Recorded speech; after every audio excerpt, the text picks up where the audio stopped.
yafashe indege wibuke yagomba kujya Bwongereza sheri we nawe akajya mu gace bita Goa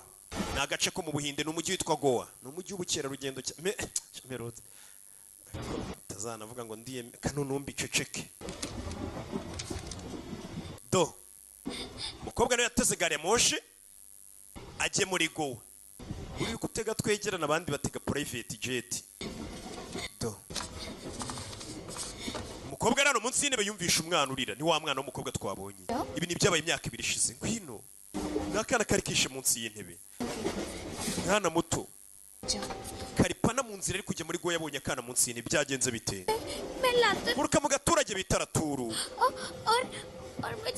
Ramesh yanzanye muri uyu mujyi wa Mumbai ambwira kaje kunshakira akazi arangije angurisha ku muntu nyagasani akana none ubari bari kumatiriza uwo muntu yangurishijeho ngo tujye muri Goa ndetse hari abandi bakobwa bameze nkanjye nabo bari barafashwe nyagasani ubwo twagera kuri station bari bagiye kudutegera ngiye nahise mbacika wirira nta kintu kiri bukubeho turi kumwe wirira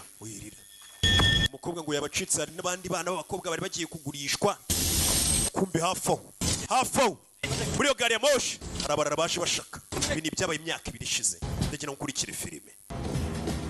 imyaka 2 ishize harabaje bashaka umukobwa arakana k'agakobwa babonye kambaye rumbiya mu 10 wana nago nabaha amakuru y'ubuntu ni igisaza ngabariye ngaho igisaza kingura umuryango gasani mudore so mukobwa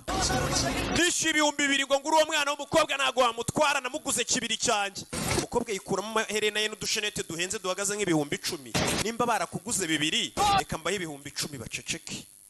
mbunguri umukobwa uwo munsi yarabunguye simbungukiye 8 hano harimo nka 3 nari batwunguye impumbi hari agakobwa mu kareke aratwunguye bakaguze kibiri katurore abarara uwo munsi bacaho baratwunguye abasa n'abarara menye bagurisha abana karipana ibyo ni byabaye uwo munsi gare moshi